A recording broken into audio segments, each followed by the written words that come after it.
नमस्कार दोस्तों, मैं नीरज आपका एनआरटी सक्सेस पर स्वागत करता हूं। उम्मीद है आप सभी अच्छे होंगे। आज की इस वीडियो में हम रीजनिंग के टॉप 5 क्वेश्चन देखेंगे जो बहुत पूछे जाते हैं। और इस वीडियो में हम आपको बहुत ही आसान ट्रिक बताएंगे जिससे आप सभी क्वेश्चनों को कुछ ही सेकंडों में कर पाएंगे। आइए दोस्तों देखते हैं रीजनिंग के टॉप 5 क्वेश्चन। अगर वीडियो आपको अच्छी लगे तो वीडियो को लाइक करें, शेयर करें और चैनल को हमारे सब्सक्राइब करें। दोस्तों, ये वाला क्वेश्चन मैथमेटिकल रीजनिंग के अंतर्गत आता है। ये वाला क्वेश्चन मैथ में भी पूछा जा सकता है और रीजनिंग में भी पूछा जा सकता है। बहुत ही इंपॉर्टेंट टाइप का क्वेश्चन है। देखो क्वेश्चन क्या कह रहा है। एक चींटी 3 मीटर चलती है और फिर 4 मीटर ऊंचे एक वृक्ष पर चढ़ती है। वह अपने मूल स्थान से वह कितनी दूरी पर है। अब देखिए, मान लेते हैं एक चींटी है। एक चींटी यहाँ से चली है और यहाँ से यहाँ तक कितने 3 मीटर चली है। और फिर क्या बोल रखा है, फिर 4 मीटर ऊंचे एक वृक्ष पर चढ़ जाती है। मान लो ये एक वृक्ष है, तो ये कहाँ चढ़ती है, 4 मीटर चढ़ती है। अब वो क्वेश्चन क्या पूछ रहा है, वो अपने मूल स्थान से यानी कि यहाँ तक की दूरी पूछ रहा है। तो यहाँ से यहाँ तक की दूरी हमें पता करनी है। इसमें क्या पूछा है, वह अपने मूल स्थान से वह कितनी दूरी पर है, यानी कि वो यहाँ से लेके और यहाँ तक की दूरी कितनी है उसकी। तो ज़्यादातर स्टूडेंट क्या करते हैं, 3 मीटर चले यहाँ पे और 4 मीटर चले यहाँ पे, तो 3 + 4 यानी कि बहुत से स्टूडेंट इसे जोड़ के 7 आंसर देंगे, जो कि ये क्या हो जाएगा, ये गलत हो जाएगा। इस तरह से आंसर नहीं देना है इसका। देखो इसमें दो टाइप के क्वेश्चन बनते हैं। अगर वह पूछता वह कुल कितनी दूरी चली, तब तो हमारा आंसर होता 3 + 4 = 7 होता। इतना आसान तो वह क्वेश्चन पूछेगा नहीं। तो वह क्या पूछेगा, वह अपने मूल स्थान से कितनी दूरी पर है, कौन सी, यानी कि ये वाली दूरी पूछ रहा है, ये वाली दूरी। जब ये यहाँ से यहाँ तक चली है यानी कि ये कितने, ये 90 डिग्री का, ये क्या हो गया, ये 90 डिग्री का एंगल बन गया यहाँ पे। ठीक है, देखिए ये क्या है, ये हमारा हो गया लंब। ठीक है, ये हमारा हो गया लंब। और ये क्या हो गया हमारा, ये हो गया हमारा आधार। और ये क्या हो गया, ये हो गया हमारा कर्ण। ठीक है, ये हमारा कर्ण हो गया। तो कर्ण कैसे निकाला जाता है, देखो कर्ण कैसे निकाला जाता है। कर्ण निकालते हैं लंब प्लस लंब का स्क्वायर प्लस आधार का स्क्वायर। ठीक है, आधार का स्क्वायर और अंडर रूट में। तो ये क्या हो जाएगा, ये हो जाएगा कर्ण। इस तरीके से निकालते हैं। यानी कि लंब कितना दे रखा, 4, 4 का स्क्वायर करेंगे कितना हो जाएगा 16। आधार कितना दे रखा, 3, 3 का स्क्वायर करेंगे 9 और अंडर रूट में। अब देखो 16 और 9 कितने होते हैं, 16 और 9 होते हैं 25। तो ये अंडर स्क्वायर में है, ये स्क्वायर हटाएंगे तो क्या हो जाएगा, अंडर स्क्वायर हटाएंगे तो ये 5। तो 5 ही हमारा आंसर होगा। तो वह अपने मूल स्थान से कितनी दूरी पर है, वह अपने मूल स्थान से 5 मीटर दूर है। तो ये जो हमारी दूरी है, ये जो दूरी हमारी कितनी हो जाएगी, ये दूरी हो जाएगी 5 मीटर। ठीक है, जो हमारे कौन से क्वेश्चन नंबर 1 का ए ऑप्शन है। दूसरा क्वेश्चन क्या है, दूसरा क्वेश्चन सीरीज से रिलेटेड है। देखो क्वेश्चन क्या दे रखा है, नीचे दी गई श्रृंखला में प्रश्न चिन्ह के स्थान पर कौन सी संख्या आएगी। देखो ये हमें एक सीरीज दे रखी है और सीरीज में ये क्वेश्चन मार्क कीजिए कि क्या आएगा, ये हमसे पूछा गया है। तो इस तरह के क्वेश्चन को करने के लिए एक सिंपल अप्रोच होती है, वो देखते हैं। देखो पहले तो देखेंगे हम इनके बीच में कुछ जुगाड़ है या नहीं। जैसे 3 के बाद क्या आया, 5 आया है, 2 का डिफरेंस है। यहाँ पे कितना है, फिर 1 का डिफरेंस है। फिर 6 के बाद 12 आ गया, 6 का डिफरेंस है। 12 आ गया, फिर 0 का डिफरेंस है। और फिर यहाँ पे क्या है, यहाँ पे +2 का डिफरेंस है, +2। तो हमें ये सीरीज़ कुछ समझ नहीं आ रही, यानी कि ये सीरीज़ इस तरह से नहीं हो सकती, इसका कुछ और जुगाड़ होगा। आइए देखते हैं। देखिए ये तो कुछ बन नहीं रहा है, तो हम क्या करेंगे, देखिए इसे मिटा देंगे।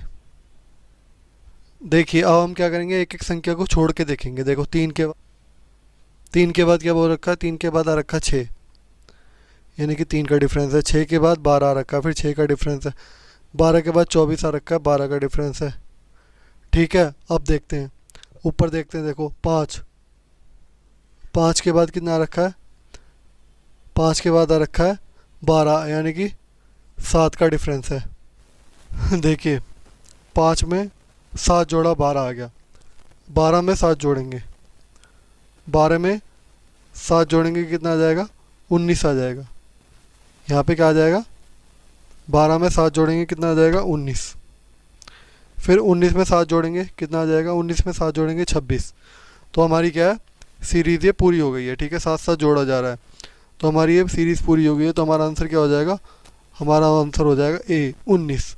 जब भी आपको कोई सीरीज़ समझ में ना आए तो उसे क्या करें, पहले तो हम एक एक संख्या को जोड़ के देखते हैं। अगर तब भी नहीं वो सीरीज़ सॉल्व होती तो हम कैसे क्या करेंगे, तो हम उस वाली संख्या को एक एक छोड़ के, यानी कि एक छोड़ के फिर एक, ठीक है, फिर ऐसे छोड़ छोड़ के हम करेंगे।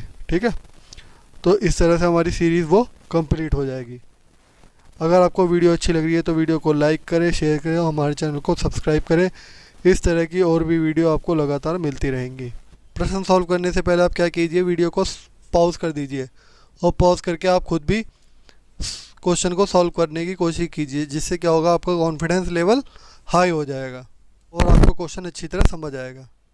इससे क्या होगा, आप पेपर में भी क्वेश्चन को आसान तरीके से सॉल्व कर सकेंगे, आपको हेजिटेशन नहीं होगी, हिचकिचाहट नहीं होगी। बुक से भी प्रैक्टिस कीजिए। देखो क्वेश्चन नंबर 3 क्या दे रखा है, नीचे दी गई प्रश्न का सही वेन आरेख बताएं। देखो क्वेश्चन क्या दे रखा है, देखो दे रखा है इसमें घोड़ा, बंदर और बाघ का वेन डायग्राम बनाना है। देखो इस तरह के क्वेश्चन करने के लिए ज़्यादातर स्टूडेंट क्या सोचते हैं, वो सोचते हैं कि घोड़ा बड़ा होता है, बाघ उससे छोटा होता है और बंदर सबसे छोटा होता है। तो वो क्या करेंगे, वो बड़ा छोटा सोचने लगते हैं, जो कि गलत है। इस तरह क्वेश्चन करने के लिए हमें इनके आपस के बीच को संबंध को समझना चाहिए और हमें सही अप्रोच के द्वारा इसे सॉल्व करना चाहिए। बहुत से स्टूडेंट इन क्वेश्चनों को गलत कर देते हैं। यानी कि देखो सबसे पहले बड़ा घोड़ा होता है तो वो घोड़े को सोच लेते हैं, उसके अंदर वो क्या कर देते हैं, बाघ को कर देते हैं, और फिर उसके अंदर क्या कर देंगे, उसके अंदर वो बंदर को कर देंगे, जो कि क्वेश्चन क्या हो जाएगा, हमारा गलत हो जाएगा। देखो इस वाले क्वेश्चन को हम कैसे बनाएंगे, देखो घोड़ा, बंदर और बाघ, इनके बीच में किस तरह का संबंध होता है, इसके बीच में कोई संबंध नहीं होता। घोड़ा अलग होता है, ठीक है, बंदर अलग होता है और बाघ अलग होता है, तो इनके बीच में कोई संबंध नहीं होता। तो इनका वेन आरेख कैसा होगा, तीनों अलग अलग होंगे। तो इस तरीके से तीनों अलग अलग होंगे तो हमारा कौन सा ऑप्शन सही रहेगा, हमारा ऑप्शन करेक्ट हो जाएगा बी, कि इसमें तीनों अलग अलग दे रखे हैं। तो उम्मीद है आप सभी लोग इस क्वेश्चन को अच्छी तरह समझ गए होंगे, और अगर पेपर में आपको इस तरह का क्वेश्चन दिखेगा तो आप बहुत ही आसान तरीके से उसे बना लेंगे। आगे देखते हैं हम क्वेश्चन नंबर 4 देखते हैं। देखो देखने में आपको बहुत बड़ा क्वेश्चन लग रहा होगा, लेकिन ये बहुत ही आसान तरीके से हम इसे कर सकते हैं। ज़्यादातर स्टूडेंट क्या करते हैं कि इतने लंबे सवाल को देखते हैं और देखते ही छोड़ देते हैं, जबकि इसको अगर वो करने की कोशिश करें तो बहुत ही कम समय में क्वेश्चन हो जाएगा। क्वेश्चन देखते हैं, नीचे दी गई श्रृंखला में अगले संख्या क्या होगी। ये संख्या हमें दे रखी है नीचे, ठीक है। देखो इसमें दे रखा है, ये वाली संख्या देख रखी है 5896542237। दूसरी संख्या 89654237। तीसरी संख्या क्या दे रखी है 896543। चौथी संख्या दे रखी है 965423। देखो इसमें क्या क्या है, पहले वाली संख्या को पूरा लिखा है और सिर्फ आगे वाले नंबर को काट दिया है 89654237, ठीक है। अब उसमें क्या क्या है, आगे अगली वाली संख्या को पूरा लिखा है और फिर लास्ट वाले 7 को यहाँ पे कट कर दिया है, ठीक है। फिर ये पूरी संख्या लिखी है, उसके बाद क्या करा है, फिर ये पूरी संख्या लिखी है और 8 को आगे कट कर दिया है, ठीक है। इस तरीके से फिर ये वाली पूरी संख्या लिखी है और इसमें क्या है, इनमें 3 को कट कर देंगे, तो आगे वाली क्या संख्या क्या होगी 96542। 96542 हमारा सही आंसर हो जाएगा। और सही आंसर कहाँ पर दे रखा है, क्वेश्चन नंबर 4 का आंसर क्या हो जाएगा, डी हो जाएगा 96542, और यही हमारा आंसर हो जाएगा। देखो देखने में बहुत ही लंबा क्वेश्चन लगेगा, लेकिन ये लंबा क्वेश्चन नहीं है। इसकी हमें शॉर्ट अप्रोच जो करनी थी वो हमने कर दी, यानी कि हमने इसे बहुत ही आसान तरीके से सॉल्व कर दिया है। ये देखने में ही बहुत बड़े क्वेश्चन लगते हैं, लेकिन इनकी कोई शॉर्ट अप्रोच इसमें छुपी हुई होती है, वही हमें फाइंड करनी होती है। अगर वीडियो आपको अच्छी लग रही है तो वीडियो को आप लाइक करें, शेयर करें और चैनल को सब्सक्राइब करें।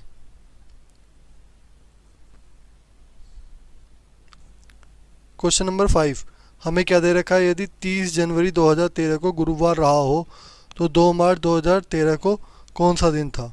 तो दोस्तों इस तरह के क्वेश्चन को हम किस तरह सॉल्व किया जाता है, आइए देखते हैं। 30 जनवरी 2013 से हम 2 मार्च 2013 तक के बीच के दिन निकाल लेंगे। उनके बीच में कुल कितने दिन थे। देखो जनवरी कितने होता है, जनवरी 31 तारीख तक की जनवरी होती है। देखो 30 जनवरी तो बीत गया, तो बचा कितना इसमें बचा है एक दिन। ठीक है। देखो फरवरी अगर लीप वर्ष है तो लीप वर्ष में कितने दिन का होता है, लीप वर्ष में होता है 29 दिन का। और अगर लीप वर्ष नहीं है तो फरवरी कितना दिन का होता है, 28 दिन का होता है। देखो लीप वर्ष कैसे निकालते हैं, मान लो ये 2013 है। अगर कोई भी वर्ष जो पूरा 4 से पूरा भाग हो जाएगा, जो पूरा भाग हो जाएगा वो क्या होता है, वो लीप वर्ष होता है। और जो पूरा भाग नहीं होता, कुछ ना कुछ रह जाता है, तो वो लीप वर्ष नहीं होता है। ये लीप वर्ष निकालने की शॉर्ट ट्रिक है। ईयर जोन से ईयर चल रहा है डिवाइड बाई 4। 2012, 2016, 2020 ये क्या है, ये हमारे लीप वर्ष हैं जो 4 से पूरी तरह भाग हो जाते हैं। तो फरवरी 2013 में फरवरी लीप वर्ष नहीं है, तो फरवरी कितने दिन की होगी, 28 दिन की होगी। अब इसके बाद क्या आएगा, 2 मार्च, यानी कि 2 दिन और जोड़ देंगे तो कितना हो जाएगा, 28 और 29 और 2 31। टोटल हमारे पास दिन कितने हो जाएंगे, 31। देखो 31, अब 31 आ गया। 31 को हम क्या करेंगे, 31 को हम 7 से भाग कर देंगे। 7 से भाग क्यों करते हैं, क्योंकि एक हफ्ते में कितने दिन होते हैं, 7 होते हैं। 7 से भाग करेंगे, कितना हो जाएगा, 7 चौक 28। और बचेगा कितना, बचेगा 3। तो 3 हमारे ऐड हो जाएंगे। ठीक है। जैसे 30 जनवरी 2013 को गुरुवार था, गुरुवार से हम कितने दिन, 3 दिन और ऐड करेंगे। तो गुरुवार, शुक्रवार, शनिवार, इतवार। ठीक है। तो यानी कि थर्सडे प्लस 3 दिन और ऐड करेंगे तो क्या हो जाएगा, थर्सडे, फ्राइडे, सैटरडे, संडे। तो वो दिन क्या होगा हमारा, वो दिन होगा हमारा संडे का, यानी कि रविवार। और रविवार ही हमारा सही आंसर होगा। तो आपने देखा कि हमने कितनी आसान तरीके से ये सभी सवाल सॉल्व करे हैं। आप भी इन सभी सवालों की बार बार प्रैक्टिस करके इनकी सही अप्रोच लगा सकते हैं। अगर आपको वीडियो अच्छी लगी है तो वीडियो को लाइक करें, शेयर करें और हमारे चैनल को सब्सक्राइब करें। इस तरह की और भी वीडियो आपको लगातार मिलती रहेंगी। इस तरह के हम अगले पार्ट में और भी क्वेश्चन कराएंगे, इसलिए हमारे चैनल को सब्सक्राइब जरूर कर लें। जय हिंद, वंदे मातरम।